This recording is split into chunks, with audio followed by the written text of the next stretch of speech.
We were talking to Latinos who are also frustrated about the border. What they wanted is, control of the border. They don't want to see the chaos of the border. How does that impact your vision of the American dream? Yeah. Well, number one is believing in the American dream. And a panic. You tell people to stay fraught and like this. This might be one of the most embarrassing moments I've seen on The View yet. The ladies on the panel got their entire worldview destroyed to their face by a Democrat senator. Not a Republican senator, a Democrat senator. And what does The View believe? America is evil, racist, oppressive. He destroys that.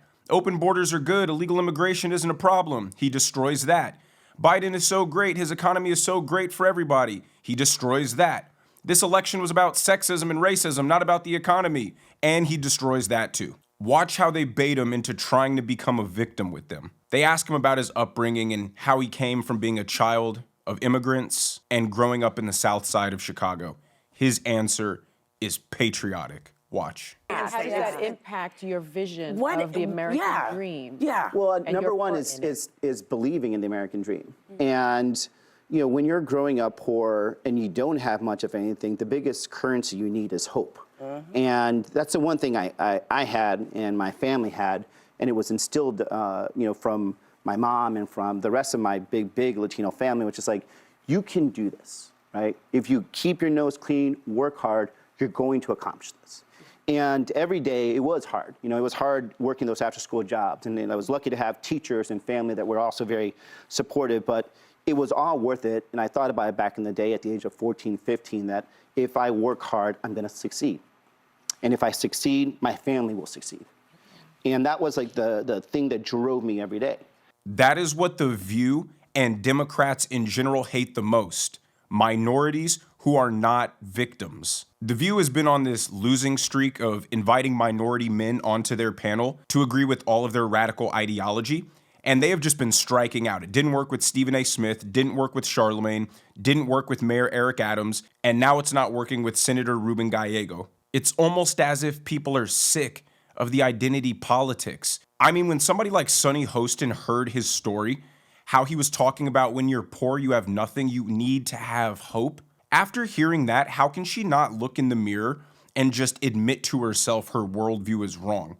You trying to teach the poorest and most downtrodden people that they're victims, there's no hope, they're systemically oppressed, they have a boot on their neck, no matter where they go and what they do. Now, Sonny asks him a question that leaves her speechless. Because he's Hispanic, because he's from Arizona, she asks him about Trump's mass deportation plan, hoping to get the answer she wanted out of a Hispanic, but ultimately got her world rocked when he revealed to her the unfortunate, uncomfortable truth: Hispanics are real people too and don't like illegal immigration. Watch. You're the son, as we've mentioned, of Colombian and Mexican immigrants. You served in the armed forces after attending Harvard University to give back to this country.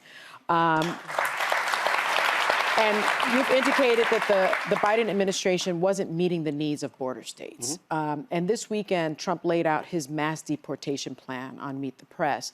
Do you think Trump will be able to do what he says he's going to do? And what do you think really needs to be done to address the issue at the border? So from my experience and talking to people in Arizona, the only swing border state, and talking to our border mayors and also talking to, border sheriffs, police, nonprofits, everything else, what they wanted is, control of the border. They don't want to see the chaos of the border. We have a broken immigration system. And I think recognizing that, Matt. Sonny Hostin, I never want you to speak on behalf of black people again. I never want you to speak on behalf of Hispanic people again. I don't ever want you to speak on behalf of intelligent people ever again. You are clearly not a good spokesperson for any of those groups. Don't forget, Alyssa told her about the county in Texas that was 92% Hispanic, but voted 75% Trump. And what was Sonny's initial knee-jerk reaction? Sexism, racism. And Alyssa was like, no, they're on the border. I just love that they've been having a bad streak with inviting guests and them getting just destroyed to their faces time and time again. But let's keep listening as he tells the ladies of The View that voters are telling him that Biden's economy is not working for them and they're struggling which leaves them all in disbelief, seeing as they're all elitists. Watch. One of the things that I saw that was probably the hardest thing to hear was people saying and feeling like, I'm working so hard and I don't think I'm gonna make it. And then the worst thing to hear after that is, I don't think my kids are actually gonna be better off than I. And for us that are parents, and I'm lucky to have 2 kids, that's the worst thing, because we're willing to sacrifice whatever we can for our children, right? And we'll take the personal hits. My mom took the personal hits, working the hard jobs, having to sacrifice a lot, but she knew that her kids would be better off in the future. And when you're hearing it on the campaign trail, they just don't think it's gonna happen. That's when you know that there's something really wrong in what's happening right now. It's almost as if the ladies on The View think that people are just making this up for some reason, that they can't afford stuff, that they haven't been getting paid to keep up with inflation, that they're working harder than ever, making sacrifices, and still can't seem to get ahead. And when Democrats try to defend Joe Biden's economy, I mean, I can get into the details with them, they'll lose there. But for an issue like that, you don't even have to get stuck in the tall grass with them. It's not hard at all to win that argument. 70% of people said it was a problem. Period. It's a problem. Nothing else matters. This same kind of rhetoric wasn't being echoed during Trump's administration. Period. That's it. I don't need to get into figures with you. That is the sentiment and the lived reality of the majority of American people. Now watch Ruben Gallego give them one last bubble burster as he lets them know that, unfortunately, no, the election wasn't because of racism and sexism. It was because of the economy and the border. Watch. We talk about Latino males. The reason I was able to kind of understand what's happening there was because, growing up Latino and working those work sites and working overtime just to help out my family, I understood the frustration I was hearing out in the community. And we were focused right away on the cost of everything, groceries, rent. But even, being out there and talking to not just my Republican friends, we were talking to Latinos who are also frustrated about the border. And we started talking about how, something's going on at the border that's different from what people have experienced in the past, and we need to actually focus on this and talk about solutions. Yes, people do not like feeling like they're working their absolute heart out and cannot seem to get ahead at all. They want change. They want to be able to be rewarded for working so hard, and that should be the case in America. They don't care about identity politics. They don't care about the political correctness. They don't care about uprooting biology because somehow it makes you a better person if you believe that boys can become girls and you should be okay with that. They don't care about being perceived to be uncompassionate because they can't point out that 10 million illegal immigrants flooding into the country and being supported by the taxpayer dime while the taxpayer is literally hurting is not okay. That's the difference between real people and these elitist Democrats. The Democrats have these social circles that are so important to them that they have to maintain and uphold in this public image so they can get brand deals and be politically correct as to not trigger either side and make their money. They can afford to virtue signal. The average American simply cannot, and that's what they refuse to understand. You're screaming at them that they need to care about democracy, and they're looking around like, dude, I live in a democracy, but can you please help me lower the cost of my bills? Now, I want to play a few clips from the same episode where they're discussing Trump's interview with NBC that he had last night and absolutely destroyed the reporter. Listen to Sunny Hostin say that she actually believes that these Biden preemptive pardons on Liz Cheney and Fauci and everybody who has to do with Biden are a good thing.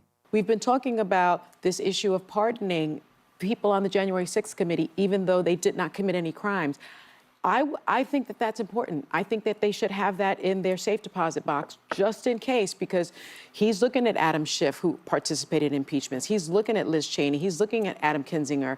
And I can't imagine that he won't try to weaponize the Justice Department. When this man tells you what he's thinking out loud, you should believe him. So nobody can even inquire or take a look at anything that Joe Biden or his administration may have done corruptly. So what were they doing to Trump then?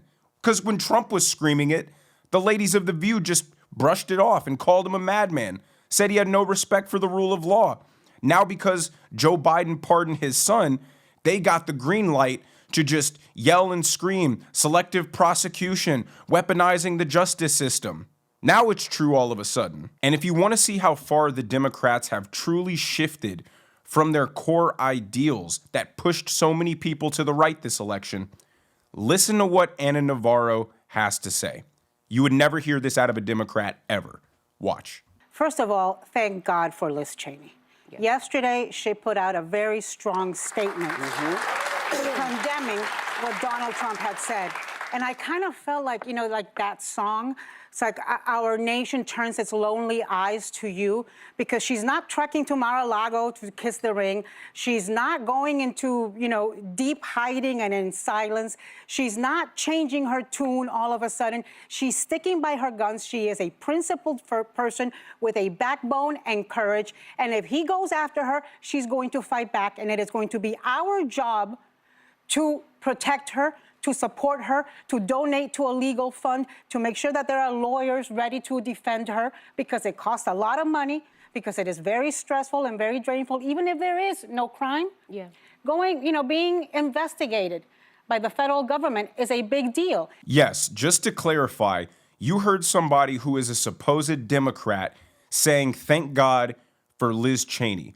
Now, when would you ever hear a Democrat saying, thank God for a Cheney? These people are the warmongers. The Democrat Party are loving the warmongers now, because that's who their party has become.